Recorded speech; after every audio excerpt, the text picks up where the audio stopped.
Yo, before we dive in, the title is right there at the top of your screen. We're looking at Count Ruttelberg's second home, better known to the locals as the Haunted Mansion. Now, counts are usually high-ranking nobles, but thanks to some massive family screw-ups, these guys are totally broke. They can barely scrape together enough cash for rent, let alone afford a whole second villa. And as for the rest, look at this place.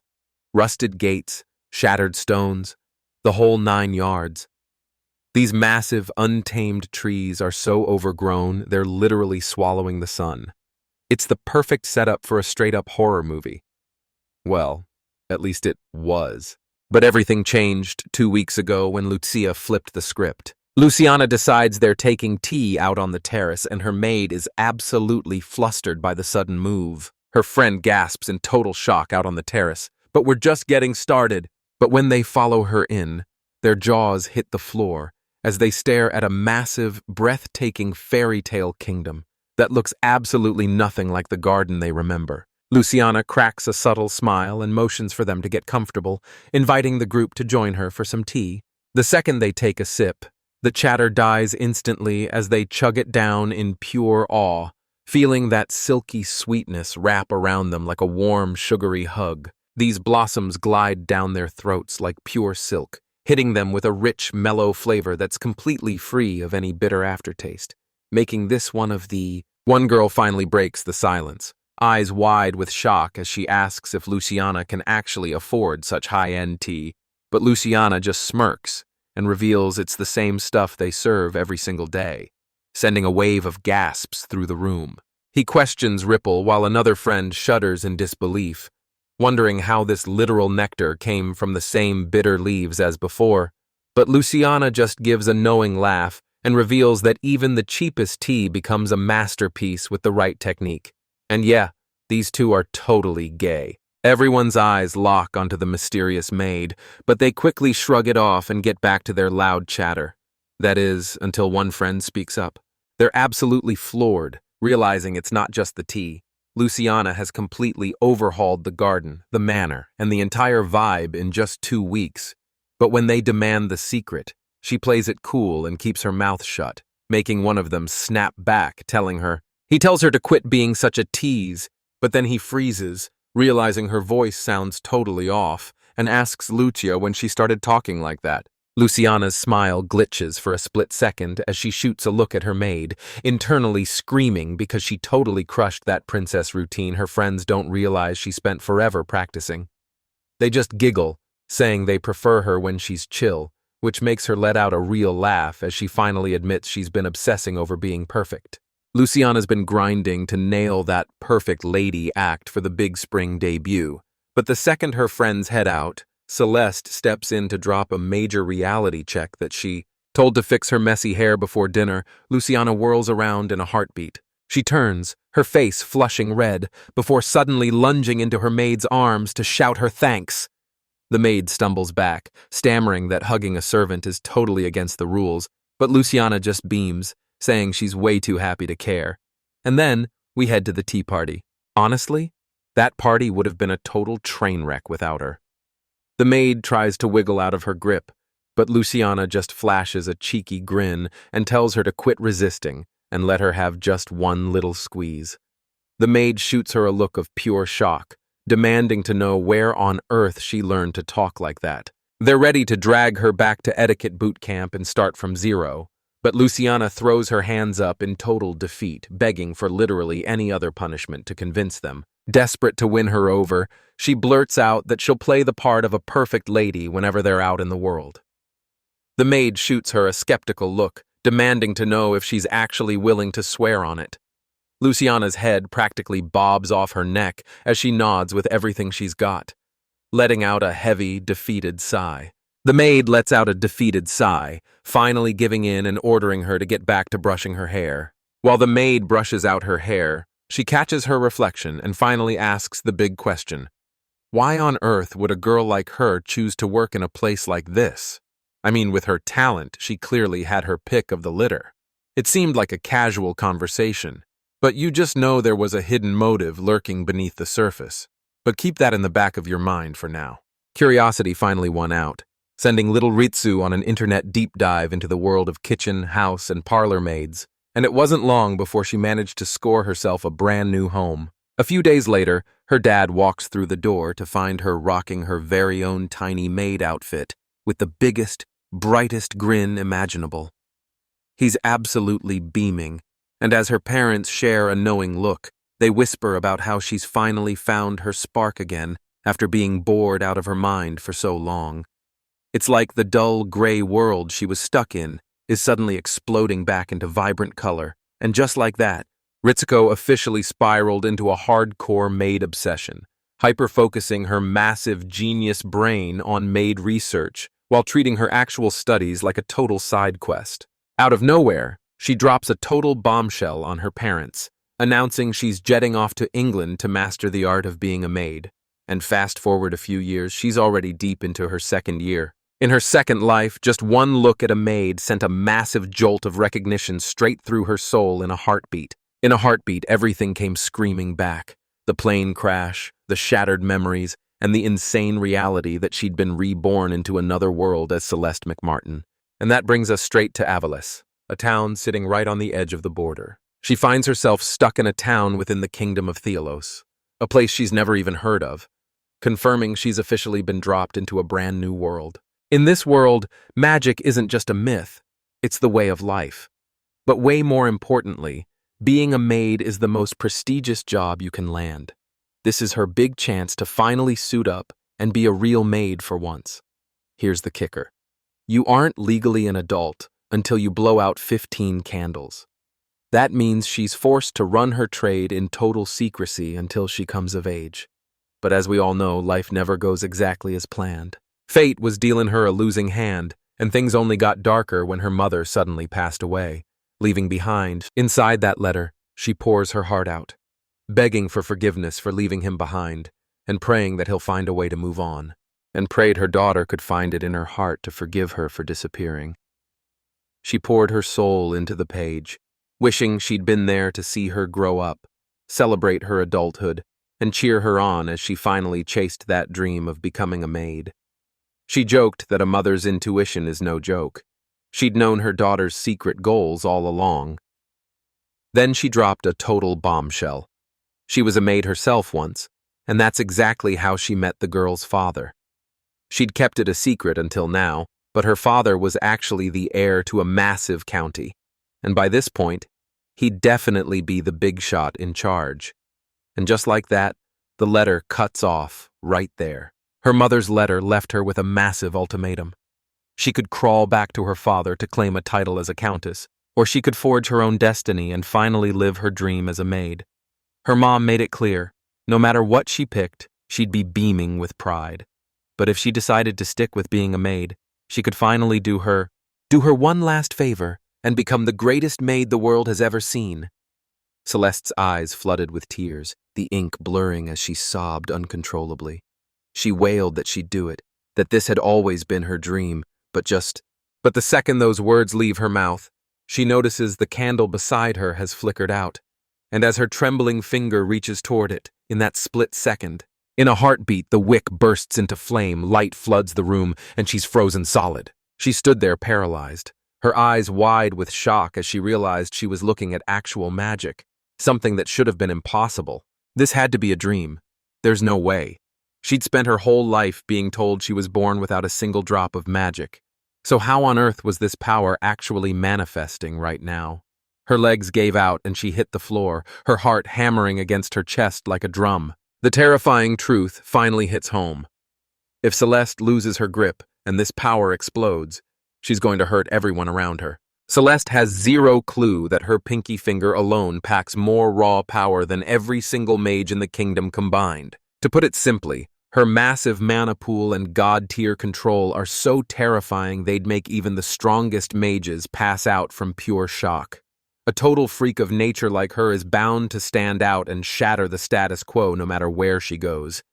That's just the power of Celeste. Celeste tries to fuse fire and wind magic simultaneously, and when it actually works, she's stunned that such a legendary feat feels this effortless. Even staring at the proof, she still can't wrap her head around having this much raw mana. The insane energy that's Celeste just unlocked a level of power that could let her dominate the entire world if she really wanted to. This kind of strength is known to poison the heart, dragging people down into the darkness hiding inside them. With that much raw power, she's basically unstoppable, and that's exactly where the real danger lies. It's a seductive temptation, like a literal demon whispering poison right into her ear. If she ever snaps, she could tear this whole empire down to the ground. But that thought of total control? It's as dangerously tempting as a deal with the devil himself. This wasn't about destruction. It was something way purer. And with this kind of insane power, she might actually become the greatest maid to ever live, so she, with her mind made up, she forged that lethal power into her own signature maid magic, marking the birth of the most legendary maid in history. Fired up to finally become a maid, she swapped her hair and eye colors for a total makeover and vanished into the horizon. This is Count Barth, the legendary deadbeat dad her mother warned her about in that letter. If fate pulls a fast one, and he accidentally hires her as a maid, he'd shut her career down the instant he realizes who she is. It's been ages, so he's probably not even looking for her mom anymore. But she's playing it safe, just in case. This level of madness. Mastering high-level magic is supposed to be a total pipe dream, but she's pulling it off on pure instinct, warping the light around her hair so not a single strand gets singed. Meanwhile, two knights pull up right to the mayor's mansion. This tall, stone-faced guy introduces himself as Sable, then points to the man beside him and reveals he's actually Mayor-elect. Looking totally rattled, he gulps and asks what two of Count Legend Barth's elite knights are doing in a tiny, middle-of-nowhere town like this. Sable tells him to keep his mouth shut before whipping out a photo of Silas's mom, revealing that the Lord himself has them hunting her down. The mayor's eyes light up with instant recognition as he whispers her name. Serena. Sable practically lunges across the desk, demanding to know if the mayor actually recognizes her. The mayor gives a slow nod, confirming that there's absolutely no mistake. The woman in that photo is definitely Serena. Sable's face lights up with pure relief, realizing they've finally tracked her down and can actually deliver some good news to his lordship for once. But suddenly, the mayor's face goes dark, a heavy shadow falling over his expression. And Sable, they immediately grill him, demanding to know what's behind that look and if he's hiding something from them. The mayor hesitates, his eyes hitting the floor as he finally drops the bombshell. Serena is dead. He explains that a brutal sickness tore through the village about 6 months back. All he can do now is mumble a pathetic apology. He tosses out a quick apology before getting gutsy, asking why the Count is hunting her down this time. Lex steps up, dead serious, and warns them that this secret cannot leave the room. Years ago, the Lord and Serena were head over heels, but the old Count blocked their marriage because she was a commoner. Yet the Lord never moved on, and the moment his father died 5 years ago, he began scouring the entire planet to find her, leaving the mayor absolutely stunned. One guy starts whispering about Celeste's true identity, but the knights instantly snap and demand answers. The second he admits she's Selena's daughter, they go into a total frenzy, demanding to know, did Celeste? The mayor starts tripping over his words, frantically asking, is Serena married? Who are her parents? How old is she, and what does she even look like? He stumbles through his answers. A 15-year-old with his mom's piercing blue eyes and that legendary silver hair, causing the knights to trade a sharp look as the realization finally clicks. But we'll see what happens later. Meanwhile, over in the neighboring land of Trendiveles, they've spent hours hunting with zero luck, finally forcing them to piece together the few clues they actually have. I mean, silver hair like that should stick out like a sore thumb, so if nobody's... She's vanished like a ghost. And Sable remembers the mayor's parting words about her fleeing west 2 days ago to outrun her sorrow, meaning she's likely already deep in the heart of Trendiveles. Deep in the crowd, Sable mutters that there's absolutely no mistaking her identity. Then he instantly vaults onto his mount. He tells Lectil he's charging west to hunt her down personally, ordering him to head back home and spill every detail to the Count. He never dreamed things would spiral this out of control, and even though the Count needs to know the truth right now, the crushing weight of this tragedy makes his heart sink as he trudges forward, mourning poor Lady Serena. While weaving through the chaotic city streets, he spots a girl looking completely stranded in the crowd and decides to step in to see if she's okay. Their eyes lock and his heart stops for a split second, but that jet black hair is a total curveball. He has no clue it's actually her. Celeste quietly explains she's trying to reach the capital, but is lost on where to board, so he simply points the way. He points her in the right direction, and she hits him with a massive, thankful smile before bolting off, leaving him totally frozen in place. He stands there for a heartbeat, watching her depart and wondering if she's really all alone, until he clocks that government carriage and reminds himself of the truth. He tells himself she'll be safe, shoving his worry aside to steel his resolve. There's no time to waste. He's got to warn the Count and race back to the capital immediately. She ends up sharing a ride with a dapper stranger who reveals that the Crown Prince was actually the mastermind behind this whole public coach system, and they've already kicked the project into high gear. He's been grinding on this for 7 long years, even though he first pitched the idea a whole year before that. She tilts her head snaps up in total shock as she realizes the Crown Prince is her age, meaning he was only a 6-year-old kid back then, and she lets out a stunned laugh at how some people are just built different, while the man simply chuckles. He lets out a chuckle, impressed by how much she actually knows, and admits he's had a total blast being seated next to her. But then he leans in and politely asks. He asks for her name, and she frantically blurts out, "Melody! Melody!" Melody Wave is keeping her guard up, figuring it's way better to be safe than sorry. She's already fed the villagers a fake story and ditched her old look, so dropping her real name now would flush all that hard work down the drain. The guy just kicks back, casually mentioning how insanely smooth the ride has been. And as for the road, these roads are a total wreck. Yet this carriage is gliding along like it's on clouds, leaving him wondering what's really going on. Blown away by how the coachman is even pulling this off, Celeste steals a glance out the window and mutters that it's time to refresh her magic, leaning in to whisper the spell. She mutters a secret spell to keep the carriage from rattling, and when the guy catches her, she panics and swears she's just happy the ride is smooth because her motion sickness is a total nightmare. They make it look like a total breeze, and the second they roll into the capital, the coachman is hailed as a legend for his insane driving skills. He spins toward Melody and calls her out, reminding her that she's the one who wanted to be a maid in the first place. He tells her to hit up the Commerce Guild, the go-to spot for outsiders to land a job without a reference, and she flashes a radiant smile, thanking him for the massive help as she sets off. As she walks away, he's left frozen with his hand half raised in a silent goodbye, wishing he could have recruited her himself, but he knows his old man would have shut that down in a heartbeat. Suddenly, a voice calls out, "Master Maxwell." As Max insists they move because the Crown Prince is waiting for that report on the western roads, stopping him dead in his tracks. He cuts him off, telling him to hold up. He's not going anywhere until he spills the beans on who he's finally taking to the spring ball. Max lets out a heavy, exhausted sigh and makes it dead clear.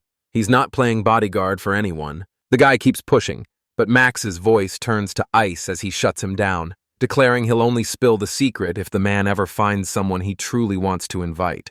But meanwhile, Celeste finally rolls up to the guild. She's scouring the quest board like a hawk, but every listing she finds is just some dead-end short-term gig. You see, the Commerce Guild is a massive government-run operation. Back in the day, they only hooked up official members with intel and aid, provided they paid their yearly dues. But about 6 years ago, they flipped the script and started opening their doors to non-members too. This job placement system? That's just one of the many ways they run the show. There's a job opening for a laundry and housemaid, and while she's totally down for both, she knows that to become the world's greatest maid, she's got to master cooking, high-class grooming, and the art of hosting. She's even dreaming of building a stunning gazebo for tea time, and maybe she's out here whipping up custom cosmetics and building high-end furniture, proving this maid-obsessed freak's idea of duty is way more unhinged than it is glamorous. Just right on cue, a woman walks up with a fresh stack of job listings, and Celeste's eyes practically pop. This could finally be her big break. She starts frantically scanning the papers, blowing past openings for a chef and a gardener, until her gaze suddenly locks onto a notice for She's suiting up as a maid, serving at the beck and call of a high and mighty noble family. She freezes. A maid gig? You'd usually need a mountain of references to even get an interview. But this is the exact miracle she's been hunting for, and just like her name suggests,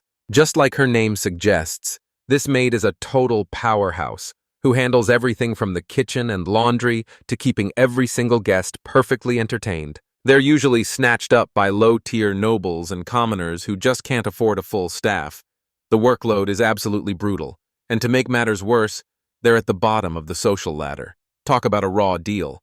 Running a regular house solo is tough enough, but trying to handle a massive noble's mansion all by yourself? That's basically a death sentence. But somehow the Ruddlebergs are looking for someone to do exactly that. And this mission looks like a total death trap. But Celeste's hands are shaking with pure hype because this is the exact kind of high-stakes chaos she's been dying to find. Without a moment's hesitation, she rushes straight to the woman and declares that she's ready to snag that job. As Celeste heads out, the woman watches her go, whispering a quiet prayer that the head maid at Riddleburg Manor is actually a kind soul. But then, out of nowhere, she stops dead in her tracks as the realization finally hits her like a freight train. She whips around to her co-worker, desperately asking if it's the same deal as before. Her colleague just gives a grim nod, confirming her worst fears. Turns out, the previous maid completely wrecked her back and had to call it quits for good. See, the Rudelbergs might be high and mighty nobles, but they're too broke to hire anyone with an actual resume.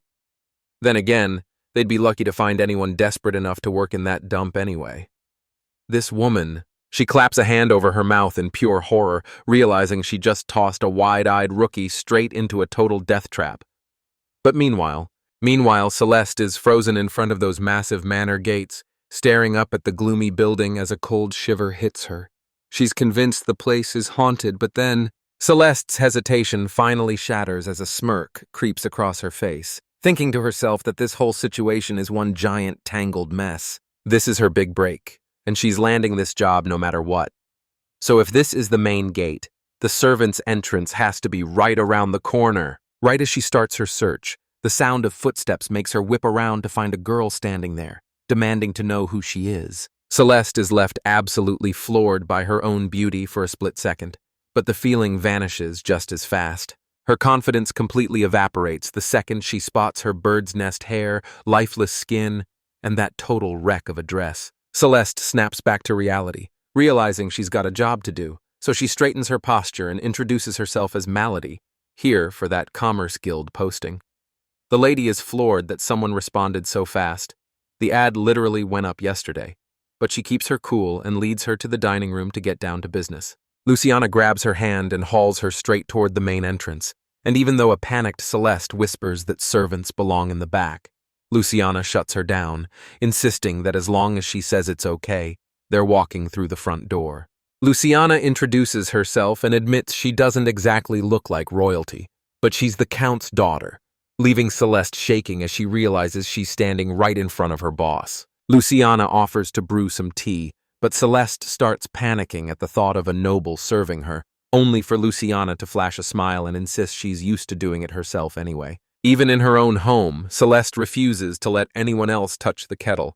She's dead set on brewing her own tea. She fires back a reply, insisting that she should be the one brewing it while promising to serve up the most legendary tea in the world. Luciana hands over the water, but Celeste stops cold, demanding to know exactly when it happened. Luciana brushes it off, explaining she hauled it from the local well just yesterday and promises it's still perfectly fresh. He scowls at the water, realizing it's total garbage for brewing, and immediately starts weaving his magic. It weaves a quick spell to instantly restore Luciana's eye. Her eyes widen in absolute shock as the realization hits.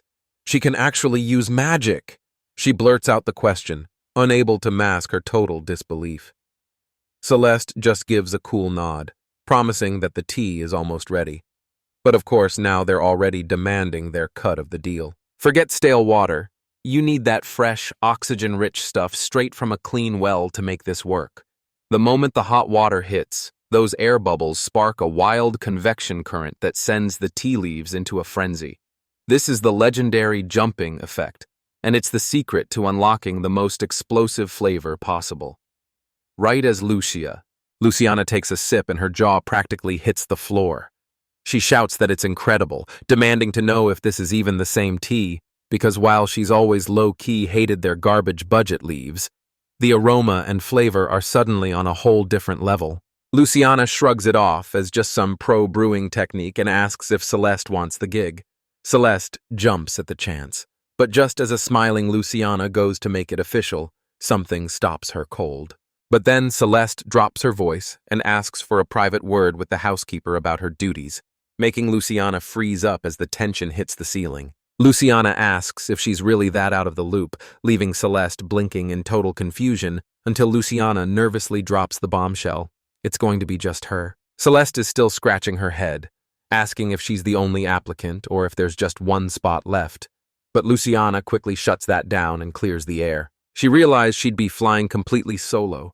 The only maid, the only servant, and the only person there, period. Celeste is frozen in pure shock, whispering the words back to herself like she can't believe it's really just her, while Luciana is dead certain she's going to reject the offer and stick to her education.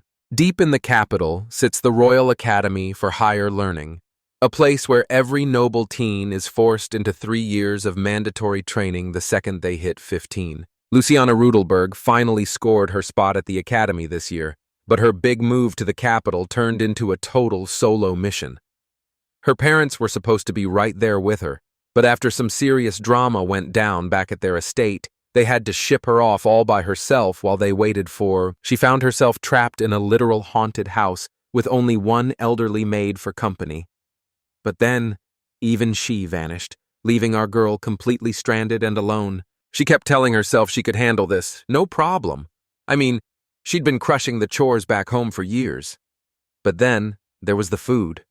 Luciana's cooking was a total disaster, and with dust choking the air, she finally hit her limit and collapsed. Right after Celeste started digging for answers, she suddenly collapsed with a mysterious illness. Terrified she's about to be buried in housework, Luciana steps in and promises she only needs to tackle what she can actually handle. And for any loose ends left hanging, Luciana's stepping in to finish the job. Celeste's face lights up with pure excitement as she cheers at the news, practically begging to jump into the job right this second. Luciana is completely caught off guard by her hype, nervously double-checking if she's really okay running the whole mansion solo, but Celeste is absolutely thrilled, admitting she was actually terrified of having to work with a team of maids. Luciana's left scratching her head at that massive grin, while Celeste is secretly screaming with joy because she just hit the jackpot and secured all that work for herself. When she asks for her uniform, Luciana is forced to admit she totally dropped the ball and doesn't have one ready. With the stage set, Celeste lets her magic rip, and in a total heartbeat. In a flash, a perfectly tailored maid's uniform snaps onto her figure, leaving Luciana jaw-dropped and wondering how on earth she stayed decent during that wild transformation. So when Celeste spins around with a radiant grin to ask for her opinion, a flustered Luciana can only stammer out that she looks absolutely incredible. Celeste is absolutely beaming now that Luciana's on board, bragging that nothing beats a classic look, while a totally shell-shocked Luciana admits she had no clue magic could actually go this hard, prompting Celeste beams with pride, bragging that the protection charm she slapped on it is actually tougher than a full suit of armor as she scans the room. Surveying the dusty, neglected ruins of her home, Celeste vows to make restoring the manor her #1 goal. But she quickly realizes she's in way over her head, so she cooks up a dead simple plan to get some backup. Her goal is simple. She refuses to be alone, so with a flick of her wrist, she summons a squad of magical clones and kicks off She starts barking out orders like a total pro, and once the gears are finally turning, she makes a massive decision. He headed out to hunt down some dinner under the open sky. She manifests a pair of shimmering wings and rockets toward the city. But the second she touches down, she realizes the local market is way too pricey for their thin wallets, but she isn't letting that slow her down one bit. Next, she dives deep into the woods to scavenge for rare green mushrooms, wild fruit, and she tosses in some herbs, but can't help wishing for a juicy piece of meat to complete the feast. Talk about perfect timing. The universe answers her prayers instantly as a bird suddenly dives from the sky, that sparks a genius idea, and after using her magic to hunt it down like a total pro, she starts prepping her catch. But then, Looking around, she can't shake the feeling that the birds in this world are straight up massive. Even as the sun dips below the horizon, they're still sitting on a massive mountain of food. As the sky turns pitch black, she realizes she's running late and decides to cheat the clock, summoning a glowing portal that drops her right at the servant's entrance. She steps through with a smug grin, thinking magic is the ultimate cheat code for saving time. Since she's barely met any other mages, Celeste has absolutely no clue that her powers are way beyond normal. Her mom could only fire off one measly spell a day, so our girl is still totally oblivious to how broken she actually is. Luciana looks on as Celeste hauls over a massive tray of food, apologizing for how heavy the feast actually is. Luciana tries to get her to slow down, worried she's totally spent, but Celeste brushes it off like it's nothing.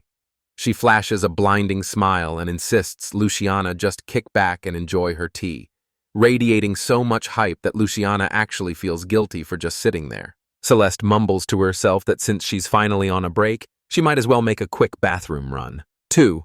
Luciana points straight down the hall, letting her know the area's already been cleared out, and the moment Celeste heads out, with her gone, Luciana scans the now sparkling mansion, totally blown away that a newbie like Celeste could work this fast and nail every single detail, but then her face suddenly... She runs her hand along the wall and freezes. That massive crack from before has completely vanished. Moments later, Celeste skips back into the room with a cheerful grin, announcing that she's finally finished scrubbing the washroom. Luciana shoots her a look of pure suspicion, her mind racing at 100 miles an hour to connect the dots. Something definitely smells fishy, so she heads to the kitchen to dive into cleaning, but she's already stressing about whether she'll have enough time left to actually get dinner on the table. Luciana creeps toward the kitchen to investigate, but the second she peeks inside, she completely freezes. Her eyes bulge out because there isn't just one Celeste, but a whole squad of them chopping and scrubbing in perfect, eerie synchronization. The sight sends a massive chill down Luciana's spine, but fast forward to dinner, and she's practically losing her mind over how good the food is, whispering to herself with a satisfied grin. She beams, raving about how that herb-grilled poultry was a total masterpiece and literally to die for. Since she hasn't been able to afford a decent cut of meat in forever, she genuinely wonders if Celeste managed to snag a crazy bargain at the market. But Celeste drops the bombshell. She actually hunted that meat right out of the woods herself. Luciana's jaw drops, asking if she used her magic to pull off another wild stunt. Celeste gives a proud nod, revealing that even the veggies and herbs were foraged, and she's just hyped they live next to such a gold mine of a forest. Luciana drops a bombshell. The only woods nearby is the cursed Vanagrand, and you'd have to be insane to go foraging there. Celeste is stunned, asking if there's actually a cursed forest lurking right in their backyard. Luciana confirms the nightmare is real and warns her that the place is absolutely lethal. She dead-eyes Celeste, demanding a pinky promise that she'll never, ever set foot in that death trap. So without wasting a single second, she gives a quick nod, promising to steer clear, but little do they know, she's already survived those forbidden woods. Luciana's face softens into a warm smile as she thanks her, admitting that Celeste's arrival has finally breathed life back into this silent mansion. Back at the palace, the king gets hit with a bombshell report. An intruder was just spotted in the great Vanagrand forest, and the news leaves him absolutely paralyzed with shock. Welcome to Vanagrand Wood, a massive scar on the magical world that's crawling with monsters so tough, only the most powerful spells can even leave a scratch. Sure, the world is full of cursed lands, but this forest is so lethal it's been sealed tight to keep those beasts locked in and clueless travelers out. But his magic. The king demands to know if the rat is still cornered, but the messenger insists his wards haven't been tripped. Totally clueless that the intruder already vanished through a dimensional wormhole, so the king immediately floods the region with reinforcements, ordering them to scour every inch of the forest for anything suspicious, while the messenger watches the sensing wards like a hawk. Right before he mutters something under his breath, Pen whispers under his breath, racking his brain to figure out who this mysterious intruder could actually be. He's stuck working the party in a full-on maid outfit, while Luciana pulls Celeste aside to pitch an epic tea party for her inner circle. She's on a mission to prove to everyone that they aren't the same people anymore. Celeste is counting her lucky stars after successfully hunting down a massive beast today. With her trusty favorite spork in hand, she's using her dimension door as her own personal revolving door. But here's the kicker. She has absolutely no clue she's treating the legendary Forbidden Forest like her own private backyard. And then there's Lucia. Luciana takes a beat to think before revealing she's inviting her two closest childhood besties. We're talking about Lady Miliaria, daughter of Baron Fahrenkult, and Lady Beatrice, daughter of Baron Lillard Cruss. Their families actually live on the estates right next door to her own. See, their ancestors bought that land from a former count 2 generations ago after his business totally tanked. It was a massive lifesaver too, because it helped the count's family pay off their crushing debts. If you want to dive deeper into the lore, head over to fahrencult.co.uk for more. But for some insane reason, the local count starts breathing down their necks, accusing them of straight-up stealing his land, but luckily, that official title, the title of count, fell right into her grandfather's hands, and he immediately made peace with the barons to avoid the absolute nightmare of being sandwiched between 2 rival factions. Their 3 families have been tight-knit for as long as anyone can remember, but she's the one who changes the game. She completely trashed her reputation at the last party, and now she's on a desperate mission to do some major damage control.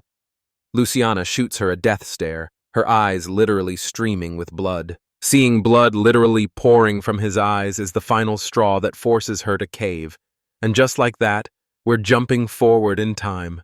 A little later, Luciana catches her reflection in the mirror and, wow, she's undergone a total transformation. Celeste really pulled out all the stops, perfecting her hair and using her magic to weave together a dress that's straight up legendary.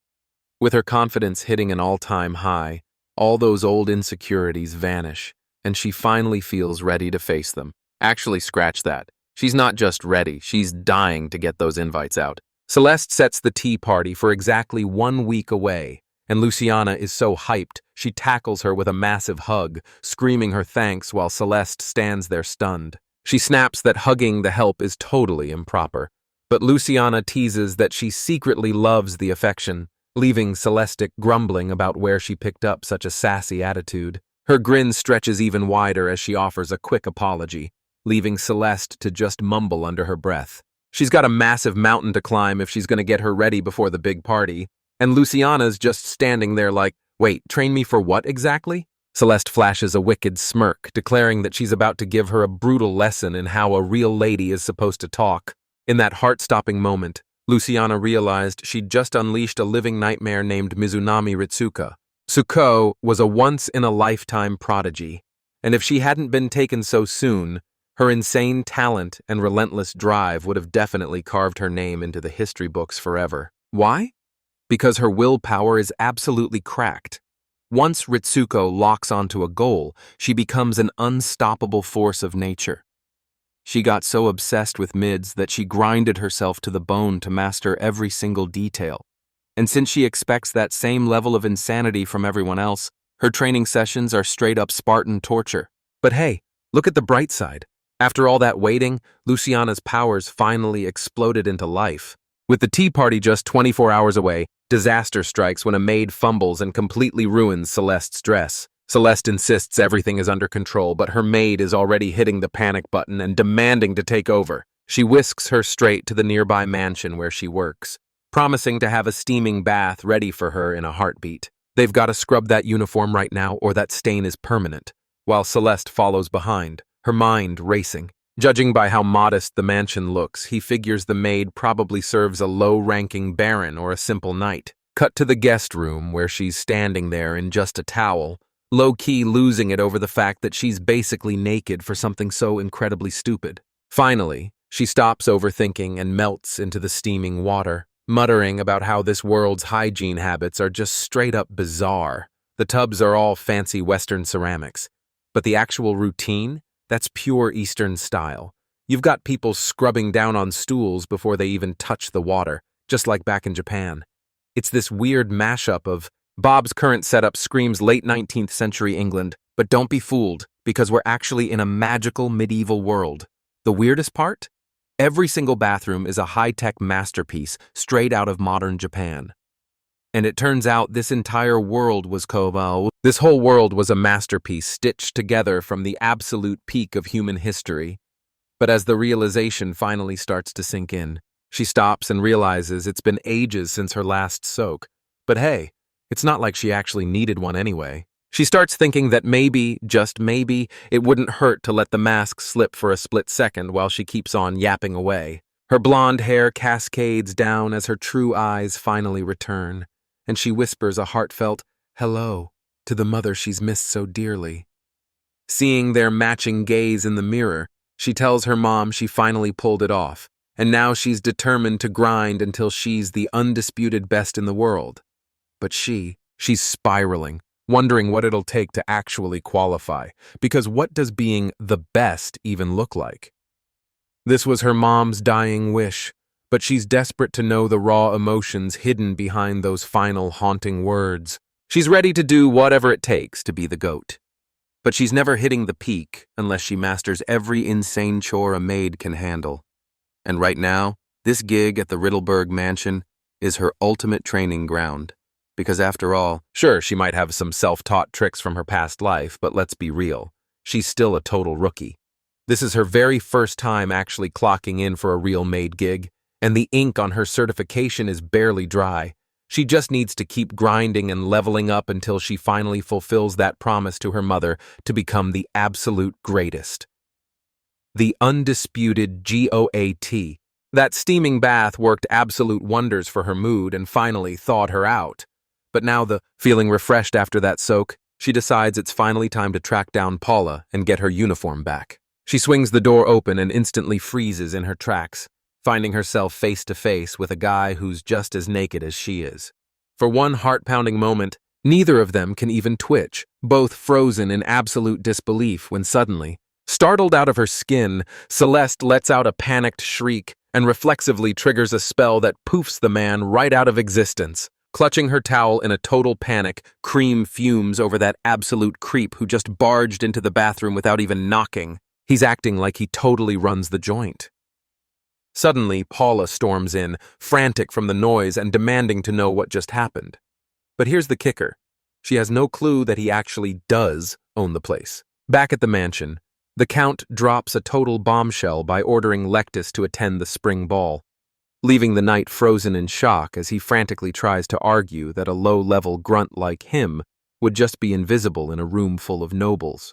The Count scoffs and tells him to quit acting like a fool because every time he skips out, the estate gets buried under a mountain of complaints from ladies demanding to know where he is. Plus, with the Crown Prince finally entering the academy this year, he's got no choice but to show up and celebrate. Just like this. Lectus looks ready to blow a fuse, but he just sucks it up and sighs. I mean, you can't exactly tell the Count no and expect to keep your job. He's low-key dying to trade places with Sable right now, because being in a whole different country sounds way better than dealing with these stuffy nobles and their endless boring rules. Watching him closely, the Count hides a smug grin behind his cold, stone-faced mask. Perfect, he thinks, as his master plan falls right into place. With Lectus by his side, he's betting the swarm of obsessed noblewomen will finally stop hunting him. He's counting on every eligible lady in the room to ditch him and dive straight for Lectus instead. He tries to play it off like some noble assignment, but let's be real. It's dead obvious he's just using his knight as a human shield. But then, to make matters even worse, the Count drops a bombshell. He needs to find a date for the ball. Our guy visibly recoils, desperately asking if he really has to go that far. The Count just gives him a deadpan look, reminding him that these noblewomen turn into straight-up predators once they lock onto a target. If he shows up without a girl on his arm, they're going to swarm him like a pack of hungry wolves.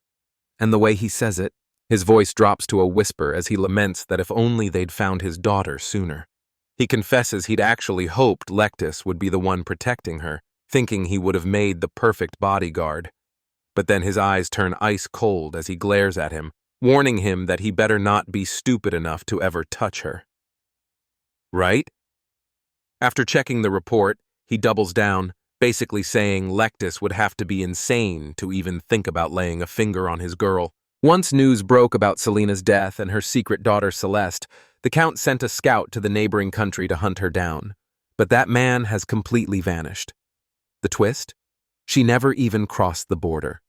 Since she's the Count's illegitimate child with a servant, they're keeping this hunt totally off the books to dodge a massive scandal. They'd never guess she's actually right under their noses, working with a smile as a maid in the very same city. Her father is left staring at the walls, praying his daughter is safe wherever she is. Meanwhile, back in reality, Lectus is slumped on his sofa, totally shell-shocked. He can't stop seeing her. Those piercing blue eyes, that flowing silver hair, and his heart is absolutely racing because he finally tracks her down, but when she steps back into view, her hair is jet black and totally unrecognizable, leaving him to search her face and wonder if he's actually losing his mind. Maybe. He tries to convince himself the whole thing was just a twisted nightmare. But then he whispers that he knows her, and she practically jumps out of her skin. A cold shiver of pure dread runs straight down her spine. She's bracing for the absolute worst, but he completely flips the script, asking if she's that same girl who was gunning for the capital. The moment he brings up their brief encounter, her eyes snap wide as she recognizes him instantly. But before she can even open her mouth, Paula storms in and demands to know why the heck he's crashing out here. And she lets out a frustrated sigh, asking if he's seriously blanking on the whole situation. She reminds him that she specifically promised to introduce him to one of her friends. He'd even gone into the parlor to wait for them to show up. But by the time they finally walked in, when he finally joined up, he was out like a light. He looks totally lost, just mumbling that he must be way more exhausted than he thought. But here's the kicker. He's being fed a massive, straight-up lie. That lightning strike solicitor blasted him with was actually a memory wiper. It uses a high-voltage shock to delete specific memories, and since the spell is still experimental, nobody knows how long the effect will actually last. Thankfully, Paula was right there to play it cool and keep Lectus from suspecting a thing. That's when Paula steps in to make the introductions. He plays Celeste's melody, acting like they're total strangers who just met today. She gives a graceful bow, telling him it's a pleasure to meet him, while he just stands there watching her every move. She's clearly feeling herself, and honestly, even a basic hello from her is dripping with pure elegance.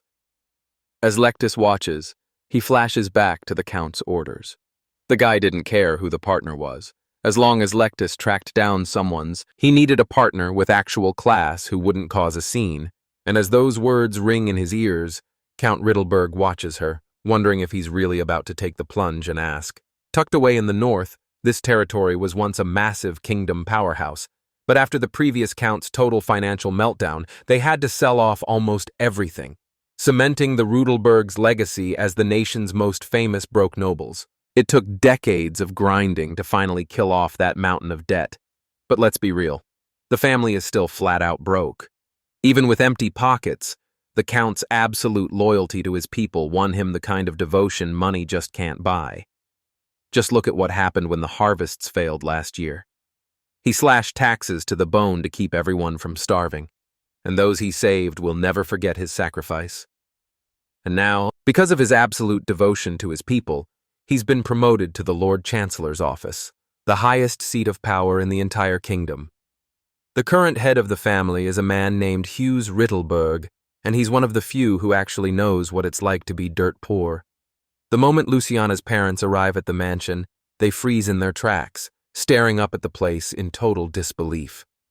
For a split second, they're genuinely convinced they've ended up at the wrong house. Celeste is waiting right at the entrance, welcoming them with a flawless, elegant bow as the couple shares a quick look. They're still trading confused looks when Luciana suddenly bursts out, her face lighting up at the sight of her parents. Her dad looks like a massive weight just fell off his shoulders as he admits he was worried sick about her being all alone in the capital.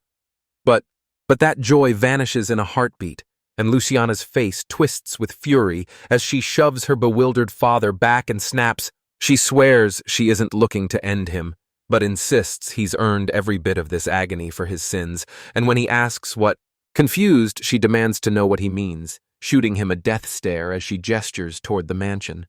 She rips into him for dumping her in this total wreck without even checking the place out, and her dad's jaw hits the floor as he gushes over the stunning mansion, while her mom stands there in total shock, barely able to believe this massive place is actually theirs, Luciana. Tiana shouts that Melody is the real MVP, because without her, they'd still be rotting in a haunted, spider-infested dump. Celeste flashes a radiant smile and tells them she's thrilled to meet them, while the duo watches her every move with total fascination. They trade confused glances before turning to their daughter and realizing she looks like straight-up royalty, making her huff that they're finally noticing, right before her mom.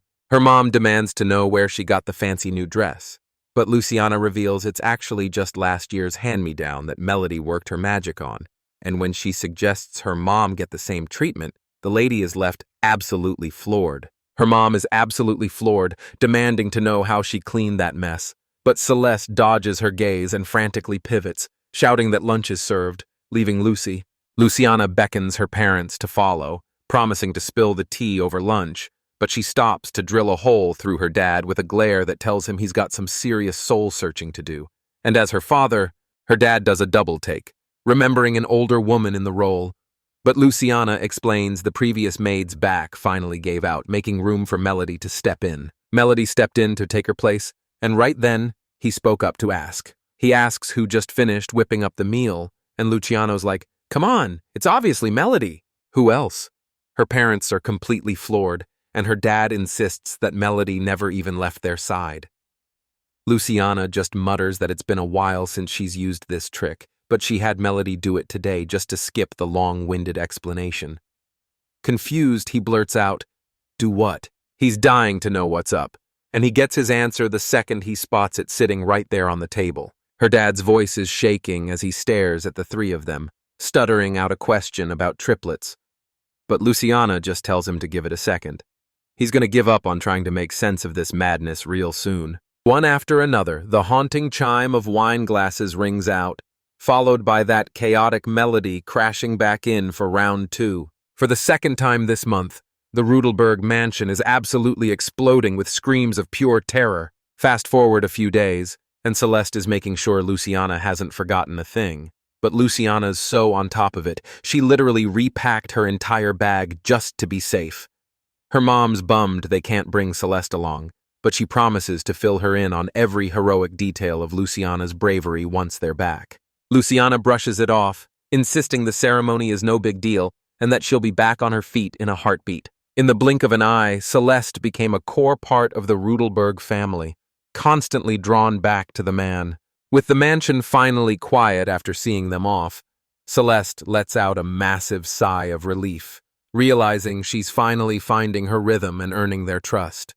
She knows she's got to hustle and finish cleaning before they return, but the second she steps back into the room, she reaches the table and locks eyes with her Royal Academy admission certificate, the one paper she absolutely needs on opening day, or she's getting rejected on the spot. Her mind flashes back to her past life, remembering that flight where 2 total strangers asked to sit right next to her. She was absolutely floored that their parents greenlit an international romantic getaway at their age, but they were quick to spill the real reason why. They shut down the dating rumors, explaining they were just on a group tour, while Asakura flexed her massive sweepstakes win, a rare first-edition gamepad and 2 all-expenses-paid tickets to the UK. Corrida stepped up as her official chaperone, because there was no way their parents were letting 2 underage girls travel solo. Imagine a game called The Silver Saint and the Five Olds. It's a massive hit romance sim that's a total obsession for teenage girls everywhere. After her mother passes away, our heroine is snatched up by her father and catapulted from her simple commoner life straight into the cutthroat world of the nobility as a count's daughter. Now, she's been ordered to enroll in the elite Royal Academy in the capital, where she's about to dive headfirst into a whirlwind of drama, romance, and high society chaos. Our story blasts off on the day of the entrance ceremony, where Christopher, the ultimate dream guy, literally slams into our heroine, triggering a chain reaction that sets the whole plot in motion. And just as Christopher slams right into her, immediately apologizing and checking if she's okay, while a flustered Celeste stammers that she was in way too much of a rush to notice him. But Christopher isn't just listening, he's scanning her every move. He stares her down for a long, awkward beat before clearing his throat and apologizing, admitting he totally mistook her for someone else, and asks what a maid is even doing in a place like this. Celeste explains she's just delivering something her lady forgot at home, and as he points her toward the waiting room just as she's about to leave, she stops to ask if he's a fellow freshman, warning Christopher Smiley that he's going to be late if he doesn't start moving. He flashes her a polite grin and promises he'll be there in a heartbeat just as she. The second she's gone, Max clocks him and snaps, demanding to know what the hell he's even doing there. Christopher just fires back a cold, razor-sharp look of pure annoyance. Max rounds on him. Max is frantically reminding him that he's supposed to be on stage giving the student speech right now. But Christopher refuses to budge, insisting he's not moving until she shows up. Max tries to argue, pointing out that his fiancée is literally standing right there in the hall, but Christopher just shakes his head and shuts him down. She's not the one, and the king would never allow it anyway. He's busy trashing the saint under his breath when he realizes she's gone, replaced not by the silver-haired girl he expected, but by a stunning dark-haired maid who completely catches him off guard. Right on cue, Anna steps in to see what the trouble is, flashing a sweet smile at her husband-to-be. She grills her fiancé Christopher, warning him that skipping this ceremony is a total deal-breaker, while internally she's screaming, "How did you seriously miss the literal heroine standing right there?" He's swearing up and down that he was right where he needed to be, but she's the one who totally ghosted him, and Asakura. Now living as Christopher and Anna Marie, these two realized exactly what kind of world they'd been dropped into. They still had every single memory of their past lives, including all the insider info on that Otomo game they used to play. The Silver Saint and the Five Oaths. Here's the kicker. If they let things play out normally, an ancient, sealed-away demon king is destined to be resurrected. And without the saint, the story's legendary heroine, there's nobody left to stop the entire world from being wiped out. Christopher is spiraling into a total panic, shouting that he'll just lie and say the girl stood him up. But if they don't fix this mess right now, every single one of them is dead. Max is out here thinking he'd be the flawless heir if he could just stop catching these L's, while Mary is staring at him in total disbelief that this clown is actually her main love interest. And this fantasy Otomi game was dead on arrival because the main heroine never showed up to trigger the plot. And while the story stalls out, Luciana's in a total panic, realizing that if she doesn't find an escort for the ball tonight, she's officially banned from going. She wasn't about to miss out, because every year on the night of the Royal Academy's entrance ceremony, the noble kids make their grand debut at the legendary spring ball. Luciana Hooters is finally 15 and stepping into the spotlight for the first time tonight, but there's a massive catch. This party has one incredibly bizarre rule, which is that rule, every girl making her grand debut has to have a guy on her arm, Celeste is caught off guard, admitting she's never heard Luciana's parents mention a single thing about it. Luciana explains that since men can go solo and her parents were already a couple back then, the rule just slipped their minds entirely. And that's where we're leaving things today, so make sure to smash that like button and subscribe. Drop a comment down below if you're dying to see the next part. Their maid Melody isn't just talented. She's straight up legendary. With the spring ball just 24 hours away, she realized they'd completely overlooked a massive detail, a total deal-breaker of a rule. Every single girl making her debut has to have a man on her arm, or it's game over. Since Melody's insane magic and skills have bailed them out of every disaster so far, she sprinted straight to her for a solution. Looking back, it was a total long shot considering Melody is still a complete stranger to the capital. Honestly, she had no business expecting her maid to have a high society contact list. But against all odds, Melody pulled a miracle out of her hat and found an escort instantly. She was riding such a wave of pure relief that she didn't even stop to ask how the heck she pulled it off. She's standing there with her face turning beet red because Celeste, conveniently, forgot to mention that the guy right in front of her is actually the Chancellor's son. But meanwhile, on the other side of the screen, across the courtyard, Korita is losing his absolute mind. clutching his hair and pacing in frantic circles, like the world is literally ending. Wait a second. How is there seriously not a single heroine in this entire story? He lets out a soul-crushing wail, acting like the universe personally backstabbed him just because his toast is a charred, blackened disaster. But Asakura shuts him up the only way she knows how, dropping him instantly with a few lightning-fast strikes. She just calmly rolls her wrists as he whines about almost being skewered, leaning in close to tell him that if she actually finished the job, maybe the next guy to reincarnate as the prince would actually have a backbone. She snaps at him to get his head in the game because he's a top-tier love interest, Christopher, or should I say Kurita, just like the day they first met. The second Anna and Crown Prince Christopher locked eyes, the floodgates burst open, and every memory of their past lives and their true roles came crashing back. Anna gnaws on her finger as the realization finally hits her. Mia is still the star of the show, but that makes no sense if they're actually inside the world of Silver Saint and the Five Oaths. Christopher looks like he's about to rip his hair out, screaming that if Mia, the actual heroine, doesn't show up, they're all basically demon snacks, and she's the only hope they have left, the Silver. The Silver ST and the Five Oaths is your absolute bread-and-butter classic dating sim. You're the one calling the shots for the heroine, and every single choice you make flips the entire script. The whole story goes down in a school setting, packed with mini-games like brutal exams and massive festivals. But the real hook is the RPG twist.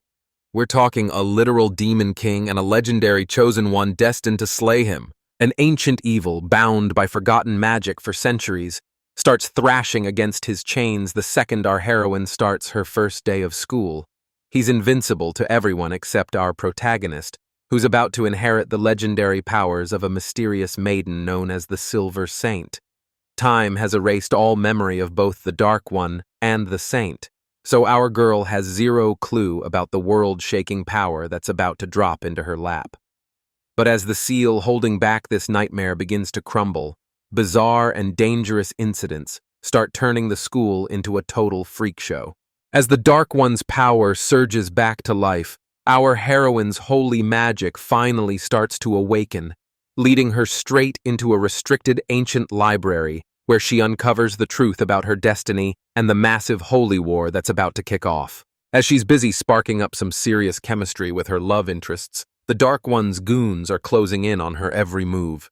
Even Lady Anna Mary has been turned into a brainwashed puppet, leaking secrets to the rival kingdom. Our girl has to scrap her way through an endless gauntlet of deadly enemies until the big bad himself, the Dark One, finally steps back into the spotlight. But right as hope hits rock bottom, our leading lady crashes the party. Her desperate vow and the love she's been protecting finally trigger the ancient saint's power to crush evil right inside her. And with a promise made for herself and the person she loves, she's finally ready to embrace her destiny as the Saint Maiden, bathed in a holy silver light. With the big bad finally turned to dust and the world saved, our girl gets her fairy tale ending, breezing through graduation, and finally tying the knot with the man of her dreams. Anna warns him that if the game's plot stays on track, he'll reclaim his throne, but without the Saint's power, they're totally cooked. And then she suddenly lunges at him with a blade. Christopher thrusts a paper at him and points to the fresh student roster, eager to check if the heroine actually enrolled. Christopher practically shreds the paper in a blind panic as he demands to know what's going on. But Anna's face turns stone cold as she tells him the message means exactly what it says. But here's the kicker. The story's legendary heroine, Cecilia Legend Barth, hasn't even stepped foot in the academy. She reveals she even hit up her insiders at the Commerce Guild, confirming Count Legend Barth hasn't bought a single feminine product lately, a massive red flag, while Christopher Pan, she's absolutely spiraling, asking if this means the Count still hasn't tracked Cecilia down, and Anna tells her. Anna confirms the evidence is solid, but he shouts that with her name and those rare silver locks and lapis eyes, she should be a breeze to find, yet Anna still can't turn up a single lead. Anna fires back, saying the hair might be a match, but that name isn't going to do them any favors, Cecilia. The name Cecilia was a gift from the Count only after he officially adopted her, but her mother, his mom, was a maid, and since being a bastard in this medieval world is a total nightmare, he renames her to dodge the scandal while the game lore just sweeps the whole mess under the rug. Anna's absolutely fuming because right before the crash, she was seconds away from the big reveal,